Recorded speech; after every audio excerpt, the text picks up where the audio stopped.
Dans ta vie, tu dois faire un choix entre être quelqu'un de bien ou être quelqu'un d'heureux. Si tu veux être quelqu'un de bien, c'est les autres qui vont déterminer ta vie. Si tu veux être quelqu'un d'heureux, c'est toi qui vas déterminer ta vie. AVS avec Philippe Robichon.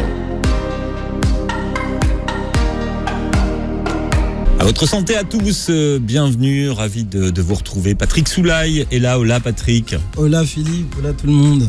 Formateur en process communication, on en profite pour saluer votre mère qui nous écoute. Ouais. C'est la tradition. Ouais. Avoir le courage de ne pas être aimé, c'est un titre un peu provocateur ça Patrick. Ouais, c'est fait exprès, ouais. Ouais. C'est un titre provocateur et on pourrait rajouter juste derrière pour être heureux. Avoir le courage de ne pas être aimé, c'est quelque chose que j'ai remarqué tout au long de mes coachings, de mes formations, les questions que les gens se posent. Eh bien, c'est toujours en fait autour de ce thème. Toujours le thème de se positionner par rapport aux autres, se positionner par rapport au regard des autres. Et en fait, tout ça, ça commence à l'enfance. Donc, je trouvais que c'était un thème très important parce qu'en fait, ça détermine un peu comment on perçoit le monde et comment on va vivre en fait. Car avoir le courage de ne pas être aimé, c'est le secret du bonheur, c'est ça ? Ouais, pour moi, ouais. On peut pas plaire à tout le monde, c'était le titre d'une émission de radio. On peut pas plaire à tout le monde. Ouais. Et c'est juste une réalité. Et en fait, on est tout le temps, continuellement dans cette recherche. Et moi, ce que j'aime bien dire, c'est dans ta vie, tu dois faire un choix entre être quelqu'un de bien ou être quelqu'un d'heureux. Parce que en fait, si tu veux être quelqu'un de bien, c'est les autres qui vont déterminer ta vie. Si tu veux être quelqu'un d'heureux, c'est toi qui vas déterminer ta vie. On vit dans un monde où il est de plus en plus difficile aujourd'hui d'être soi-même, par peur peut-être aussi du jugement des autres. Ça veut dire quoi que d'être soi-même ? Alors en fait, être soi-même, c'est s'accepter totalement. Et ce qui est difficile pour être soi-même, c'est que là, je vais parler un peu des parents, je vais piquer un peu, mais c'est en bienveillance parce qu'en fait, on nous a pas appris tout ça. Donc, ce qui se passe à l'enfance, c'est quoi ? C'est que on grandit dans une éducation que nos parents nous donnent, et en fait, on est à la recherche d'attention. Et cette recherche d'attention, ça devient un peu comme une drogue en fait. Quand on est petit, et ben lorsque on a cette petite médaille, et ben on est content. Et en fait, ce qui se passe, c'est que on croit qu'on change quand on est grand. Ben non, on change pas. On est toujours dans cette recherche d'attention. Et en fait, cette recherche d'attention, c'est ce que j'appelle vouloir être quelqu'un de bien. Et comme l'être humain est doué, eh ben on le fait sous différentes formes en fait. Et puis en plus, on a ça. Et puis après, on a aussi la société. La société, nous, en France, on a quand même une vision assez freudienne de la psychologie, c'est-à-dire que on parle d'une vision étiologique. La vision étiologique, c'est quoi ? C'est que notre passé détermine qui on est. Alors souvent, on peut entendre des gens qui vont nous dire moi, je suis en colère parce qu'avant, quand j'étais petit, il s'est passé ça. Moi, je suis quelqu'un de plutôt calme parce qu'avant, quand j'étais petit, il s'est passé ceci. Moi, je suis comme ceci parce que, en fait, dans mon enfance, il s'est passé cela. Ou alors, ils vont peut-être pas aller jusque dans l'enfance, mais ils peuvent aller aussi non, mais il y a une femme qui m'a trompé, alors maintenant, je suis devenu quelqu'un de méfiant.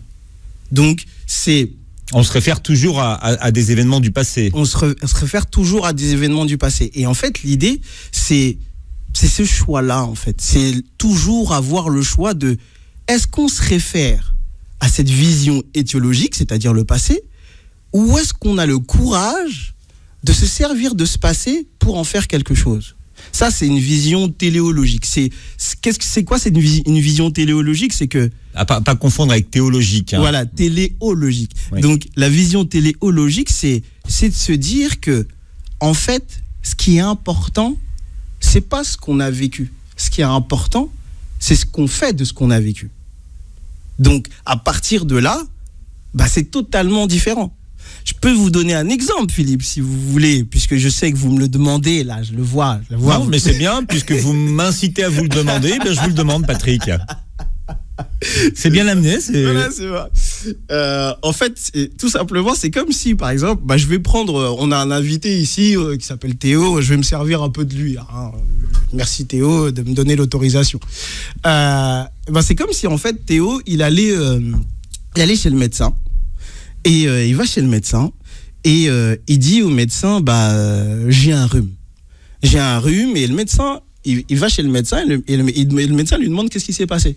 Théo, il dit, hier, je me suis promené tout nu dans la rue, et j'ai un rhume. Ça pourrait lui ressembler d'ailleurs. Ça pourrait lui ressembler. Ouais. Et le médecin va lui dire, voilà, la raison du pourquoi vous êtes enrhumé. Merci Théo, ça fera 35 €. Donc là, qu'est-ce qui se passe ? Là, c'est une vision sur le passé. Et en fait, on fait ça avec notre vie. Mais si notre médecin, il nous demande 35 € après ça, on va pas être content. Le médecin, qu'est-ce qu'il fait ? C'est qu'il va dire, ok Théo, t'es parti, tu t'es promené tout nu dans la rue. Donc la prochaine fois, mets une écharpe au moins, ça pourra t'aider. Et puis surtout, prends ce médicament-là. Donc, il va se servir du passé pour donner une solution. Et donc, c'est à chaque fois ce choix-là qu'on a dans la vie. Ne pas être aimé, c'est grave ou c'est pas grave ? Moi, je dirais que c'est pas grave. Je dirais que à l'enfance, c'est nécessaire. C'est très important parce qu'on est des êtres de manque. Donc, c'est très important de se construire comme ça. Et puis après, ce qui est important, c'est de s'éduquer. Et éduquer, exducere, veut dire devenir son propre chef. Donc, ok, on comprend ce qui s'est passé à l'enfance. Mais pour devenir son propre chef, pour faire ses propres choix, c'est important de se dire, on va pas rentrer dans une compétition de l'attention. Parce que être aimé, c'est chercher à être aimé, c'est être dans une compétition de l'attention. Et les gens, ils sont doués pour ça, Philippe. Les gens, ils peuvent faire des compétitions de l'attention extrêmement intéressantes. Ils peuvent dire, dans ma vie, il s'est passé que... Enfin, moi, je peux prendre mon exemple. Allez, je vais me prendre mon exemple.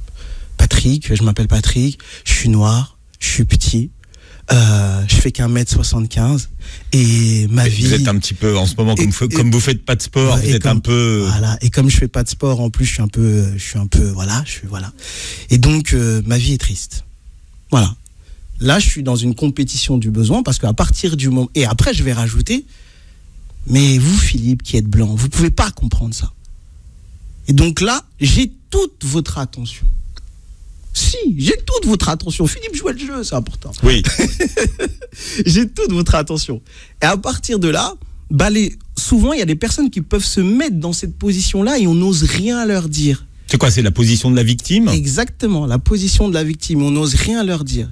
Puis il y a d'autres personnes qui vont faire autrement. C'est-à-dire, ils vont chercher de l'attention, mais en s'octroyant de la valeur. Ils vont avoir par exemple, des affaires qui vont coûter cher, une grosse voiture. Ils vont être avec une femme que tout le monde va convoiter. Et là, ils vont se sentir supérieurs. Mais là également, on est dans la recherche de l'attention. On veut être quelqu'un par rapport aux autres. Et tout ça, en fait, ça nous rend pas heureux parce qu'on est dans une compétition. Et lorsqu'on dit compétition, obligatoirement, il y a un gagnant et un perdant. Donc, à partir de ce moment-là, nous, qu'est-ce qu'on se dit ? On sait qu'on n'est pas en sécurité lorsqu'on est en recherche d'attention. On le sait. Donc, on ne peut pas être heureux. Parce qu'on sait que, ok, dans les deux positions que je viens de donner, pour l'instant, ça marche, mais ça va durer combien de temps ? Donc, on n'est jamais heureux. Jamais, jamais, jamais heureux. Parce que c'est qu'à un moment donné, on peut perdre. Peut-être des gens qui vous écoutent qui disent, si, moi, je suis pleinement heureux et en tout cas, j'ai ce sentiment d'être pleinement heureux et je me sens pleinement heureux. Oui, mais après, on leur dira qu'est-ce que ça veut dire pour eux d'être heureux, qu'est-ce qu'ils font, voilà. C'est important de questionner après. Bon, Patrick, qu'est-ce que vous faites du regard des autres quand ils se posent sur nous ? En fait, le regard des autres, ce qui est important, c'est de... Allez, on va piquer jusqu'au bout.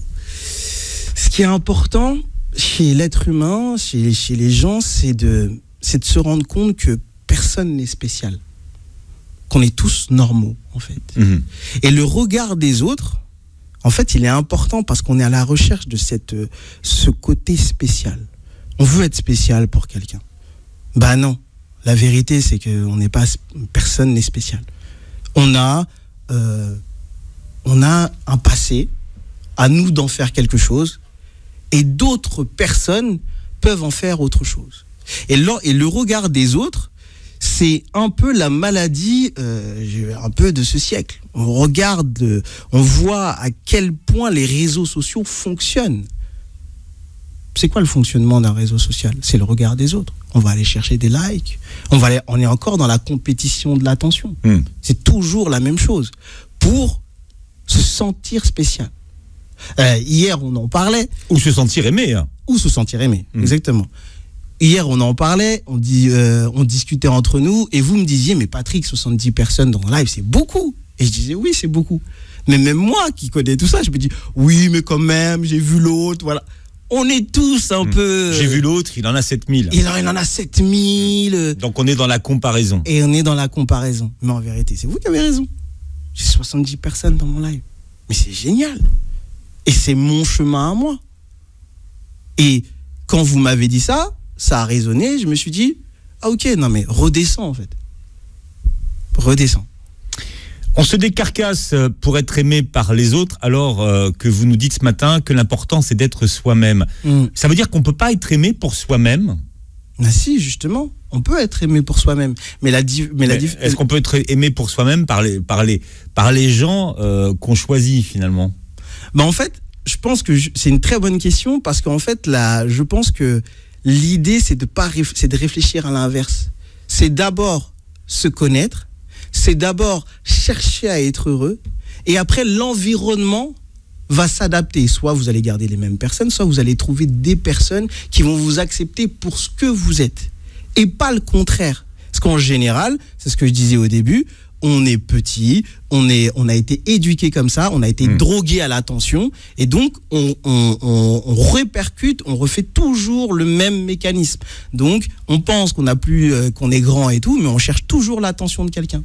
Il y a une expression qui a beaucoup cours aujourd'hui, c'est je suis sans filtre. Alors qu'on vit dans une société où tout le monde porte des filtres. Mais bien sûr. Même, vous parliez des réseaux sociaux. Aujourd'hui, les photos sur les réseaux sociaux, elles sont retouchées. Elles portent tous un filtre. Est-ce que pour être aimé par les autres, il faut justement mettre des filtres? Justement, ce que je dis, ça revient à ce que je disais tout à l'heure. C'est important d'avoir de la lucidité sur qui on est, en fait. C'est l'importance de notre passé, l'importance de notre histoire et de ne pas se juger là-dessus. Parce que le filtre, qu'est-ce que c'est fait pourquoi? Le filtre, c'est pour enlever en fait ce qui va pas. C'est pour avoir une peau nette. Donc souvent oui, c'est pas la femme du poney. Ouais, c'est pas du tout la femme du poney. Mais du coup, c'est pour avoir une peau nette. C'est ça un filtre à la base. Quand on prend un filtre Instagram, tout le monde est beau. Moi, j'ai déjà entendu quelqu'un, on lui fait... c'était il y a un mois. Une fille prend une photo, elle dit « Non, mais je suis moche là !» Non, mais en fait, t'as pas mis de filtre. Non, mais c'est juste ta tête, en fait. Donc c'est important de se reconnecter à ça. Si on prend notre invité ce matin, Théo, qui a la réputation d'être sans filtre et de dire toujours plus ou moins ce qu'il pense, parfois c'est mal vécu par les autres. Parce qu'ils ne sont pas habitués à ce que les gens disent en permanence ce qu'ils pensent. Oui, mais c'est le problème de qui? De Théo ou des autres? C'est pas fait pour être aimé en tout cas, ça. Oui, c'est pas fait pour être aimé. Mais si Théo fonctionne comme ça et qu'il est tout le temps comme ça, qu'est-ce qui va se passer? C'est qu'il va se retrouver à être entouré de personnes avec qui ça dérange pas. Et donc après, l'idée c'est de se poser la question, est-ce que ça nous convient ou pas? Donc il faut avoir le courage de ne pas être aimé. Justement, ne pas être aimé, c'est être courageux. Parce que là, justement, on sort complètement de tout ce qu'on nous a appris. On sort complètement de tu dois être quelqu'un de bien. On fait ensemble des émissions tous les lundis sur les couples. Combien de fois on entend je veux une femme sérieuse, je veux une femme bien. Mais qu'est-ce que ça veut dire? Qu'est-ce que ça veut dire? On n'en sait rien. On n'en sait rien. Alors que si elle est trop sérieuse... peut-être qu'on va se dire, fais chier un peu. Voilà. Alors que si elle est un peu frivole, on peut aimer. Mais ils vont pas nous le dire à l'antenne. Bon, on rappelle à tout le monde ce que ça veut dire que d'avoir le courage de ne pas être aimé et de savoir pourquoi c'est le secret du bonheur. C'est le secret du bonheur parce que en fait, lorsqu'on a le courage de pas être aimé, ça veut dire que la personne prioritaire, c'est nous-mêmes. En fait. Alors que lorsqu'on veut être aimé des autres, lorsqu'on veut être quelqu'un de bien, eh bien, ça va être les autres qui vont devoir nous valider ou pas. Et donc, à partir de là, eh bien, on rentre dans une compétition de l'attention. Et donc, à partir du moment où on rentre en compétition de l'attention, c'est plus compliqué pour être heureux, puisque en fait, quand c'est les gens qui tiennent entre guillemets votre bonheur dans leur regard, c'est compliqué, quoi. On commence à se faire des nœuds au cerveau. Il y a une question qui revient souvent, c'est combien de personnes s'en vont avec le regret d'avoir vécu une vie qui n'est pas la leur? C'est exactement ça. Et combien on entend de personnes à 40, enfin de plus en plus tôt d'ailleurs, se dire attends, là, je suis en train de passer complètement à côté de ma vie. Oui, parce qu'en fait, ils ont répondu à toutes les injonctions de la famille, les injonctions de la société, les injonctions de tout le monde. Et ce qu'on disait au début, c'est que c'est important de grandir comme ça dans une éducation où de toute façon on n'a pas le choix, on est comme ça dans une éducation où on va aller chercher cette attention. Mais à un moment donné, c'est aussi important de se raconter l'histoire que nous on veut. Et c'est pour ça que c'est important de parler de l'enfance, parce que lorsqu'on parle de l'enfance, la vérité c'est quoi? C'est que l'être humain qui a le plus de pouvoir, c'est le bébé. C'est le bébé, parce que quand il y a un bébé dans la pièce, il crie, il pleure, il joue, on vit à son rythme. Et donc, qu'est-ce qu'on fait quand on fait ça? Quand on fait ça, on commence justement à lui insuffler de la drogue de l'attention. Il voit ce qui se passe. Quand il réussit quelque chose, il réussit à marcher, je n'incrimine pas les parents. Mais les parents, ils font le moonwalk, ils font des vidéos, ils font des roulades. Le petit, il voit ça. Et là, on continue à droguer. Donc, ce qui se passe... Capteur d'attention. Donc, moi, je le vois avec... j'ai été éducateur spécialisé pendant 10 ans. J'ai vu, mais très régulièrement, ça. Et à l'inverse, il y a d'autres parents qui vont pas donner d'attention. Donc, qu'est-ce qui se passe? C'est aussi une drogue. L'enfant va aller chercher de l'attention. Donc, l'idée, c'est quoi? C'est que lorsqu'on est parent ou lorsqu'on est au courant de ça, c'est important de donner l'attention juste. Ok, il a marché. C'est génial. Mais vous faites pas mal à la cheville. Il y a que Michael Jackson, il fait le moonwalk. Tranquille. Voilà. Et puis après, lorsqu'il réussit certaines choses, plus tard, c'est bien. Mais n'en faites pas une tonne. Parce que si vous en faites une tonne, vous le clientélisez. Donc, il va chercher que ça. Et puis après, il va vouloir être spécial. Ok. Donc, là, on est complètement dans le regard des autres et être quelqu'un de bien. Et voilà, et on s'arrête plus. Alors que si on fait comprendre à l'enfant que c'est bien ce qu'il fait, et que même s'il se trompe, on l'aimera toujours, il va s'autoriser à être lui-même. Il va s'autoriser à faire des erreurs et à donner son avis, même si ça ne va pas plaire. Alors que si on le clientélise, on le drogue, on peut fonctionner comme ça pendant des années. Ça revient à ce que vous disiez. À 40, 50 ans, on se dit ouais, mais bon, c'est peut-être pas ça que j'ai envie de faire. Je passe à côté de ma vie. Qu'est-ce que ça veut dire que d'être soi-même? Vous dites pour un enfant, on va l'autoriser à être lui-même. Mais ça veut dire quoi être soi-même? Les gens ont l'impression d'être eux-mêmes. Ouais. Surtout, les gens ont l'impression d'être eux-mêmes, mais quand on discute avec eux, on leur dit, mais si par exemple, vous pouviez avoir, vous auriez aucune contrainte, vous feriez quoi? Non, mais je ferais pas ça.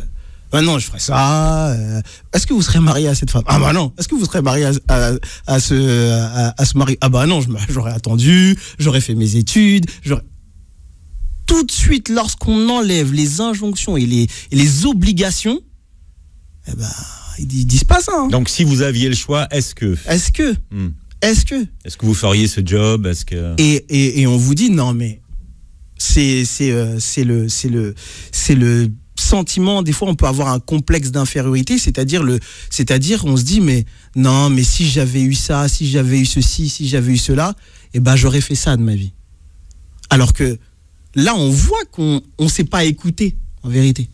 On retourne dans l'idée que notre passé nous détermine. Alors que si on réfléchit autrement, et si on se dit, ok, je suis comme ça, j'ai grandi comme ça, mais moi j'ai envie de faire ça parce que justement ça m'a manqué. Du coup, on crée un but, on crée une direction par rapport à ce qu'on a vécu. Et puis en plus, ce qui peut être intéressant, c'est que lorsque on a conscience qu'on peut être expert de notre douleur, on peut apporter aux autres aussi, mais par rapport à soi d'abord. Voilà. Est-ce qu'on peut être soi-même avec tout le monde? Alors, donc le vrai soi-même, hein. Ouais. Le soi-même sans masque. Alors, ce qui est fréquent, c'est qu'on a tous des masques, hein. D'ailleurs, personnalité veut dire masque. Donc, voilà. Donc, avoir une personnalité, c'est avoir un masque. Maintenant, ce que je dirais, c'est est-ce que tu choisis ou pas ton masque? Voilà. Est-ce que tu le choisis ou pas? Et choisir de porter son propre masque, c'est courageux. D'accord. Quand vous dites, Patrick, qu'on porte des masques, on les porte où et comment? Par exemple, je donne un exemple. Je suis là avec ma femme, elle m'a saoulé. Pourquoi? Parce que, je sais pas, j'ai les chaussettes trouées, je lui dis que c'est de sa faute, j'ai une chaussette trouée. Ok, je suis énervé. Je descends, je vais à la boulangerie, je suis toujours énervé, je demande du pain à la boulangère et je lui fais un gros sourire. Là, pour le coup, on a changé de masque, alors qu'on est toujours énervé. Okay. Et ça, c'est normal. C'est parce que on a l'idée de pas faire subir à la boulangère le trou que ma femme m'a fait dans ma chaussette. Hein, c'est normal. Par contre, il y a des personnes qui ne se rendent même plus compte qu'ils font ça. C'est-à-dire que ils vivent des choses toute la journée je vais pas dire de gros mots. Oui, en tout cas, voilà, qui les fatigue. Ouais. Et ils ne le montrent à personne. Ils ont toujours ce qu'on appelle un faux self. C'est-à-dire... Alors, le faux self. Le faux self, c'est l'image sociétale que l'on veut donner, en fait. C'est-à-dire, on met une distance entre qui on est et ce qu'on montre, en fait. C'est ce que vous disiez. Et à partir du moment où on fait ça, et qu'on ne s'en rend plus compte, là, on est dans un tourbillon, en fait. Et on ne peut pas être heureux. Parce qu'on ne s'exprime pas. Donc, ce que je dirais pour répondre à votre question, c'est bien sûr qu'on peut et qu'on doit choisir à qui on va montrer. La boulangère n'y est pour rien, le médecin n'y est pour rien. Mais par contre, les personnes qu'on a choisies, nos proches, eux, c'est important qu'on soit totalement nous-mêmes. Parce que si vous n'arrivez pas à être vous-même avec vos proches, c'est qu'il y a un véritable problème. Est-ce qu'on peut toujours porter un masque? Ça veut dire toute la journée avec tout le monde? J'espère pour vous que non. Mais si vous en portez un tout le temps, c'est que là, on est dans un souci, quoi. Mais en tout cas, tout le monde porte des masques en fonction des moments de la journée qu'on vit et avec qui on est. Bien sûr. Et aussi par rapport on va dire, aux gens qu'on peut dire qui ont un masque, qui ont une position d'autorité. Souvent, ça arrive. Lorsqu'on est face à quelqu'un qui a une position d'autorité vis-à-vis de nous, on va avoir tendance à porter un masque qui va lui convenir. Mais c'est là que commence le problème. Parce que là, quand on est dans cette situation, on rejoue ce qu'on jouait à l'enfance. La personne a une autorité. Ça peut être le prof, ça peut être le patron, ça peut être qui on veut. Et à partir de ce moment-là, on met un masque et on s'oublie totalement. Et à un moment donné, on s'en rappelle. Hein. Alors Patrick, comment est-ce qu'on fait pour sortir du cercle? Comment on fait pour sortir du cercle? C'est ce que je disais au début. Pour sortir du cercle, il faut retourner à un peu d'humilité. Un peu d'humilité, c'est-à-dire que déjà se dire et comprendre que d'arrêter d'être à la compétition de l'attention, de se poser un peu et de se dire ok, qui je suis. On parlait des enfants tout à l'heure, de donner la bonne mesure de la félicitation. Pour les adultes, ce qui est important, c'est d'accepter bien sûr les compliments, mais de ne pas s'arrêter dessus. C'est-à-dire que lorsque on va faire des choses normalement pour soi, ce qui est important, c'est le jugement que l'on a de nous-mêmes. Donc, si moi, par exemple, je viens à la radio, je fais une émission, et que je suis pas content de moi, et que tout le monde me dit « Non, mais t'as été extraordinaire », ça, je sais pas qui vous parle comme ça, parce que à la radio, j'en connais pas. Il y a plein de gens qui me parlent comme ça. Non, mais Patrick, c'est incroyable. Patrick, c'est trop génial. Bref. Ce qui compte, c'est que moi, je m'écoute, en fait. Non, moi, j'ai pas été content parce que, par rapport à ce que je voulais apporter, par rapport à ce que je voulais faire, c'est pas ça. Donc, j'accepte le compliment, c'est gentil. Mais en fait, par rapport à moi, mon histoire, où je veux aller, ça me convient pas. Mais comment est-ce qu'on peut garder une objectivité sur soi-même ? C'est important d'être entouré avec des gens qui vous connaissent, qui justement on parlait de l'environnement. C'est important d'être entouré avec de personnes qui vous connaissent réellement, qui vous acceptent comme vous êtes et qui eux aussi peuvent vous dire hey, mon coco, redescends. Mon coco, t'es pas spécial. Non. T'es bien, et faire un peu, être entouré aussi de, comme je disais tout à l'heure, de bons parents. C'est être entouré de personnes qui vont pouvoir vous dire les choses justes. Oui, là, t'as été bon. Ah, là, t'as été un peu naze. Ok. Mais ça remet pas en question ma personne. Pour toujours travailler ça, parce que là, on parle, on fait une émission, c'est un peu théorique. Dans la réalité, c'est que c'est un travail du quotidien. C'est quotidiennement qu'on est piégé, qu'on est tenté, qu'on est l'ego, tout ce qu'on peut mettre derrière. Tout ça, c'est très important de pas rentrer dans l'idée que c'est facile et que le chemin, il suffit de faire ça et tout se passera bien. Non. On est en chemin et c'est tous les jours une remise en question, en fait. Et c'est pour ça que c'est important de se sentir normal. Patrick, avoir le courage d'être soi, c'est déjà bien se connaître. Et pour se connaître, il faut pouvoir aussi explorer ses zones d'ombre. Mais est-ce que les gens se connaissent bien, savent vraiment qui ils sont ? En fait, ce qui est quand on se connaît, pour bien se connaître, il faut se regarder lorsqu'on pète un câble. On dit beaucoup de choses de nous là. Lorsque ça y est, la colère, le sentiment de colère arrive. Parce que le sentiment de colère, il exprime quelque chose sans filtre. Donc, à partir du moment où on lâche les choses, là, on en dit beaucoup sur nous. Ça en dit beaucoup sur nous. Donc, c'est important, pour bien se connaître, de pouvoir se regarder en face lorsqu'on n'est pas gentil. Qu'est-ce que ça veut dire ? Comment t'es quand moi, en général, lorsque je veux faire passer quand je fais, par exemple, l'analyse de personnalité tous les mardis, 21h sur Instagram. Ça, c'est du placement de produits. Comme ça, c'est fait. Donc, c'est ce soir. Hein. C'est ce soir. Tous les mardis à 21h.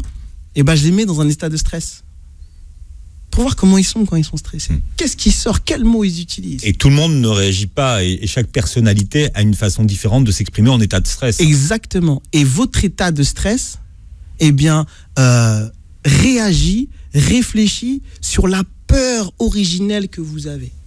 Et la peur originelle, elle est en lien justement avec une question existentielle. Qu'est-ce que vous cherchez en fait à faire ?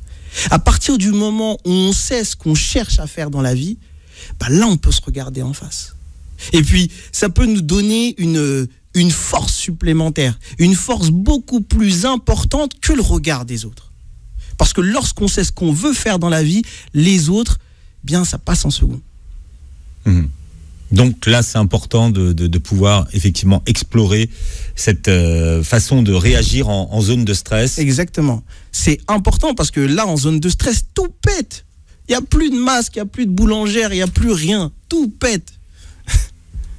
Essayez chez vous, donc en tout cas, observez-vous. Observez-vous, ouais. C'est ça que ça veut dire. Ça veut dire finalement, observez-vous quand vous êtes en période de stress, ça vous apprendra des choses de vous-même. Exactement. Et en plus, ce qui est intéressant, c'est que lorsqu'on commence à stresser, il y a notre petite voix qui parle, qui peut dire non mais pourquoi il me parle comme ça lui ? Non mais il me prend pour qui ? Tu crois que moi je suis comme ça ? Ou alors il va dire non mais moi je suis gentil, pourquoi on me fait du mal, encore une fois c'est toujours sur moi que ça tombe, voilà. Ou alors on peut se dire non mais vraiment, qu'est-ce que je perds mon temps en fait.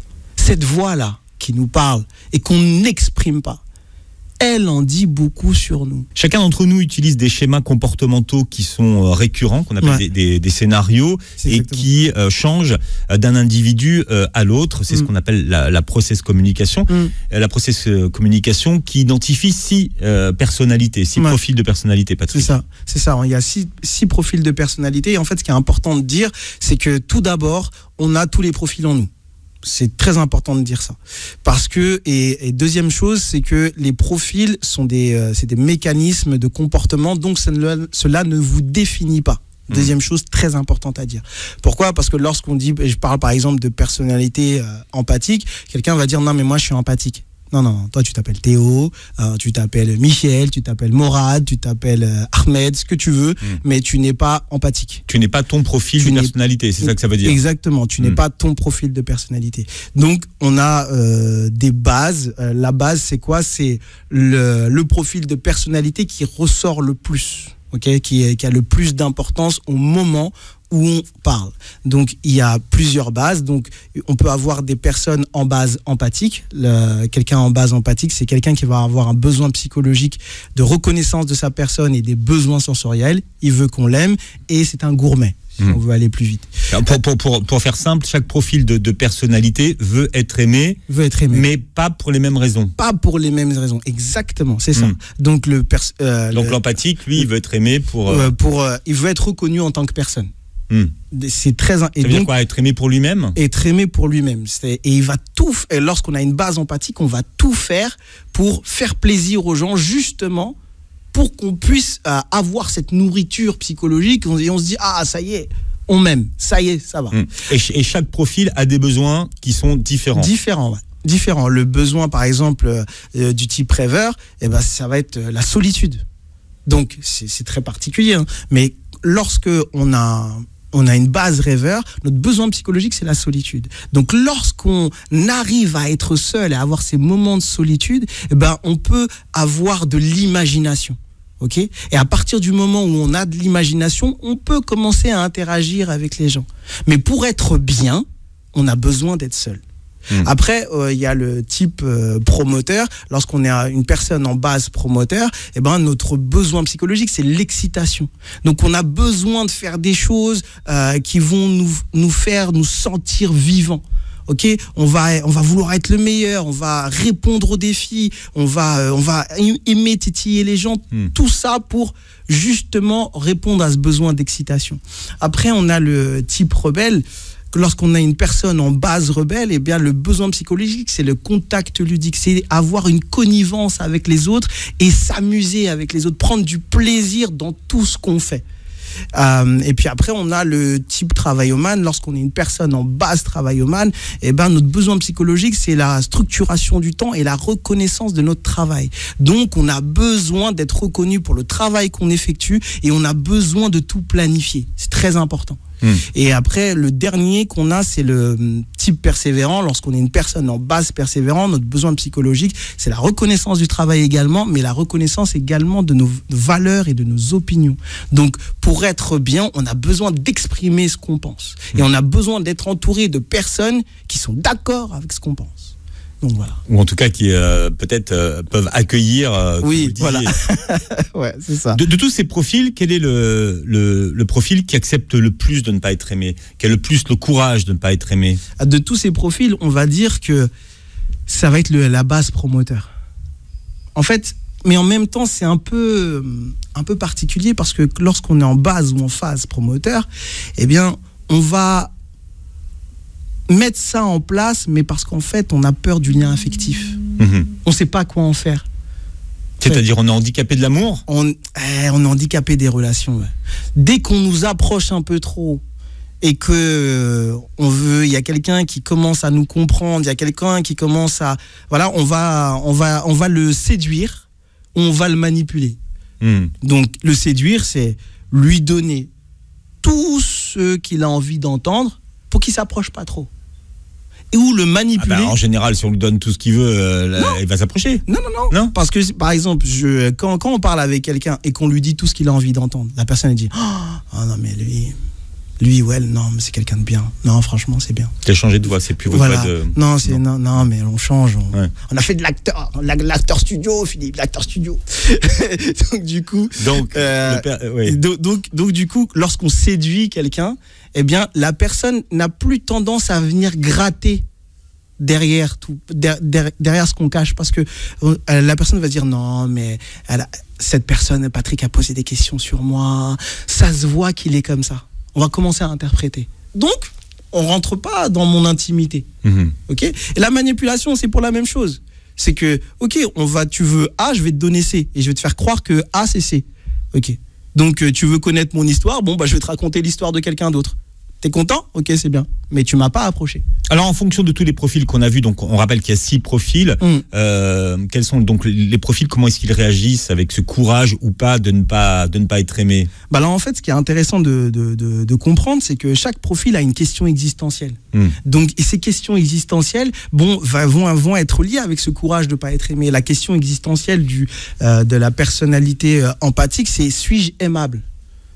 Donc lui, toute sa vie, il va devoir combattre ce truc de ok, est-ce que les gens ils m'aiment ou pas ? Donc c'est compliqué pour un empathique de ne pas être aimé. C'est compliqué de ne pas être aimé lorsqu'il n'est pas au courant. Lorsque lui-même, parce que quand il commence à être au courant, lui-même nourrit son besoin psychologique. C'est-à-dire que lui commence à faire des choses pour lui. Et à partir du moment où il commence à faire des choses pour lui, eh bien, ce besoin s'atténue. Ok ? Et après, on a le type rêveur. Lui, la question existentielle, c'est suis-je voulu ? Est-ce que on m'accepte avec mon côté un peu dans la lune, un peu lent, qui prend mon temps ? Si votre truc, c'est la solitude, est-ce que vous avez besoin d'être aimé ? Bah justement, l'être humain est complexe. Donc, son truc, c'est la solitude, et en même temps, il veut être avec les gens. Ok ? Mais quand il décide ? Non, tout le temps. Mais il veut que les gens l'acceptent comme ça. Ok ? Donc c'est pour ça que c'est toujours un peu entre les deux. Et donc l'idée, c'est quoi ? C'est que lorsqu'on est au courant de ça, qu'on connaît son profil de personnalité, là encore, ce qui est important, c'est d'exprimer son besoin de solitude. C'est d'exprimer qu'on a besoin qu'on nous aime de cette manière-là, qu'on nous accepte de cette manière-là, pour être plus précis. Le persévérant, par exemple ? Et le persévérant, lui, ça va être « suis-je digne de confiance ?» Donc, c'est pour ça qu'il va toujours donner son opinion, pour forcer les gens à lui faire confiance. Tout le temps, il va se poser cette question. Dès qu'il va rentrer en stress, c'est quand on va pas écouter son opinion, quand on va pas écouter son avis, là, il va pas être bien. Donc, l'idée, c'est d'exprimer aussi c'est toujours la même chose, de pouvoir comprendre notre besoin psychologique, de pouvoir l'exprimer aux gens, et comme ça, on va être entouré des personnes qui acceptent ce mode de fonctionnement. Et qu'est-ce qui se passe quand il n'est pas aimé ? Alors là, c'est la guerre. Là, c'est la guerre. Il part en croisade. Il vous impose ce qu'il a envie que vous fassiez. Et quand il part, quand vraiment c'est la fin, c'est que en fait, il s'en va de lui-même et vous fait comprendre que vous ne servez à rien. Voilà. Le rebelle ? Le type rebelle, lui, ça va être suis-je acceptable ? Donc, comme il a beaucoup d'énergie, foufou, il a un peu type rebelle, voilà, il peut paraître un peu ovni parce qu'il saute, c'est un peu un zébulon, beaucoup de créativité et qui peut être fatigant. Hein. Donc, est-ce que là encore, on va l'accepter comme ça ? Donc, ce qui est important pour lui, c'est toujours la même chose, de se connaître pour pouvoir dire aux gens, je suis comme ça, j'ai besoin de travailler comme ça, j'ai besoin de mettre de l'ambiance, j'ai besoin qu'on ait une connivence particulière entre nous. Et puis après, on a le type promoteur, on l'a fait ? Non, on l'a fait. On n'a pas fait travail-man. Ouais, travail-man, c'est suis-je compétent ? En tout ce qu'il va faire, c'est pour dire, j'ai fait du bon travail. Il veut entendre j'ai fait du bon travail. Et moins il entend j'ai fait du bon travail, plus il va avoir tendance à vous rajouter des détails pour vous montrer qu'il a fait du bon travail. Et il faut lui dire, et c'est ça qui le nourrit, et ça répond à sa question. Et c'est exactement. Le promoteur, effectivement. Le promoteur, c'est suis-je vivant ? Est-ce que ce que je fais, c'est pour répondre à son besoin psychologique de l'excitation, est-ce que je suis en vie? Est-ce que je me sens vivre? Est-ce que ce que je fais, est-ce que c'est vital pour moi? C'est important. C'est important et c'est toujours le même fonctionnement. C'est que c'est important que les gens soient au courant de ça pour qu'ils ne prennent pas le caractère un peu directif et parfois dur du type promoteur. Avoir le courage de ne pas être aimé, finalement, on a le choix. Oui, on a le choix. Ben oui, c'est pour ça qu'on fait cette émission, parce qu'on a le choix. On a le choix de pas être aimé. Moi, ce qui m'importait vraiment, c'est que les gens comprennent en fait qu'ils aient le choix, justement.